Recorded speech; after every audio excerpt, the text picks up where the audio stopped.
Gamer Logic here, and I am proud to announce that I am bringing back the I Remember series. Right before I took my break, I was doing a regular series of videos called I Remember. And I Remember focused on a particular system, such as the Super NES, and I would kind of relive my memories of getting the system when my parents bought it for me or when I bought it. Some of my favorite games for it, and just some memories in general. People really enjoyed the series, and I really enjoyed talking about the systems, but unfortunately I kind of came to a close at the end of the series because I really covered all the systems that I bought at that time. Of course, I had a lot of experience with some of the other systems, maybe playing it at a friend's house and stuff like that, but I really didn't use them in last year's series because I thought I'd stick with just things I bought. Well, this year we're changing things up a little bit. I've touched most every system that was out there during the time, and I figured I'd talk about some of the systems I didn't buy, but what some of my memories were of maybe going over to a friend's house and playing them. Another thing we're going to change is at the beginning of the month, I'm going to do I Remember video that's going to focus on a certain system, for example the Sega CD, and during the month I'm going to upload various gameplay videos from the games from that system. So this month you're going to be seeing a lot of different Sega CD games, for better or for worse, and at the end of the month I will wrap up the I Remember video for that particular system by talking about some of the games I played, which ones I've played before, which ones were new, and which ones I would think would be worth your time, and what ones you should skip. So that's pretty much it for now. We're going to go ahead and kick off the I Remember series with I Remember the Sega CD.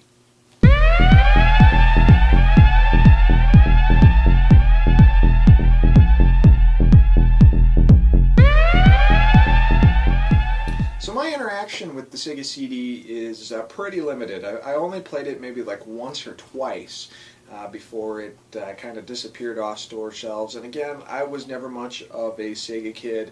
I was pretty much Super Nintendo, Nintendo all the way. So the Sega CD didn't have mass appeal to me, but I still enjoyed the games for what I played of them.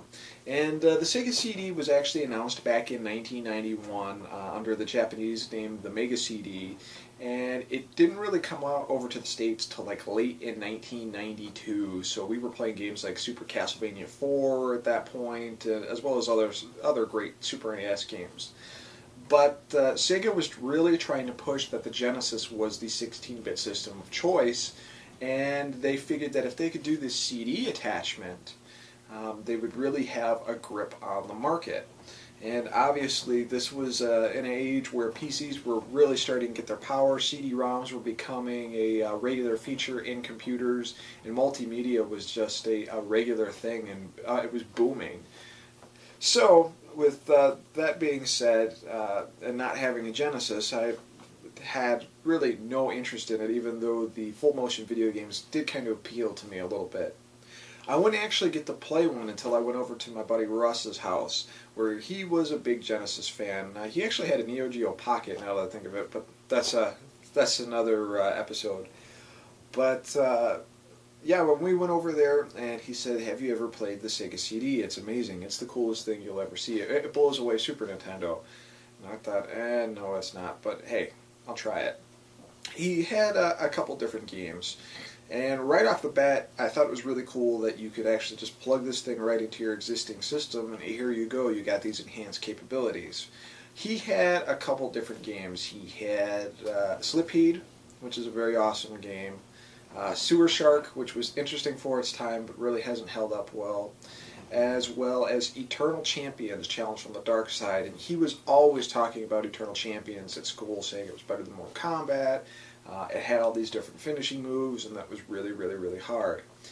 And I remember him showing off the intro sequence for Eternal Champions, Challenge from the Dark Side, and I was kind of blown away. I thought the graphics looked really, really good, and I thought, wow, this is a serious issue for Super Nintendo. They could really lose the market here if the Sega CD thing really takes off. And I was kind of wanting a Sega CD at that point a little bit.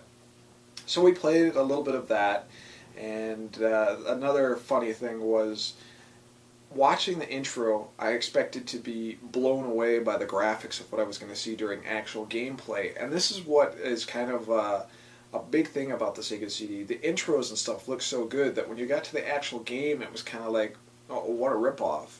Eternal Champions was kind of in that same realm because I remember playing the regular Genesis version and thinking it was alright, and then playing the Sega CD version and watching this intro and going, oh wow, this has to look so much better than the Genesis version. And it really didn't. There was a couple upgrades to it, but nothing super amazing about it. Playing Sewer Shark was an interesting thing because that was one of the first full motion video games I actually played. And it was kind of confusing at first. I really didn't understand what tunnels I had to go in and where I was being told to go. And it did seem kind of generic at the time, but it was cutting edge. It did seem like it was something awesome and something really, really cool could come out of it. And me and my buddy James, when we were over there, were playing it a lot. And our friend Russ was just laughing because he's like, I hate this game. It's actually really stupid. And we thought it was the coolest thing ever. So Slippeed was another interesting one. I played that a little bit. I thought that was a cool shooter, but again, graphically, I didn't see what the huge deal was about it. Especially when you compare it to like Star Fox, that didn't come a year later. Star Fox was pretty comparable to Slippeed, but it seemed to have more of a rounded out factor to it, which is pretty interesting considering that that was just an add-on ship and cartridge, not a whole Sega CD add-on. Now, eventually, Super Nintendo or Nintendo of America and Nintendo of Japan would announce that they were doing their own CD attachment. And for those of you who don't know, they were working with Sony on that, and the deal went off the table, and that's how the PlayStation started. But when Nintendo announced in Nintendo Power Magazine that they were going to have a CD attachment, I was really excited about this because I was like, God, I got the Super Nintendo, they have the CD attachment, this is going to be great. And it never came to be, which is probably a good thing. I think Nintendo probably looked at the market from a Sega CD standpoint, saw all the games that were out for it, and they didn't see much potential. And that is kind of the a fault for the system. This thing never had a lot of great games for it. Like it did have some good stuff, like Snatcher is unbelievable. The Terminator is a great game. Road Rash is really good for it. There's a couple other great games for it, but there were a lot of bad games for it. And those FMV games that first appealed to me so much, you play them now and they're just god awful. So they're kind of interesting. But that's pretty much it for this I Remember episode of the Sega CD.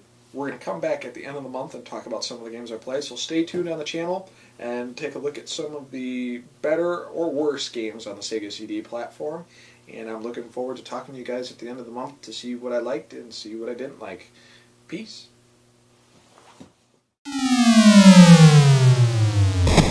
Gamer Logic.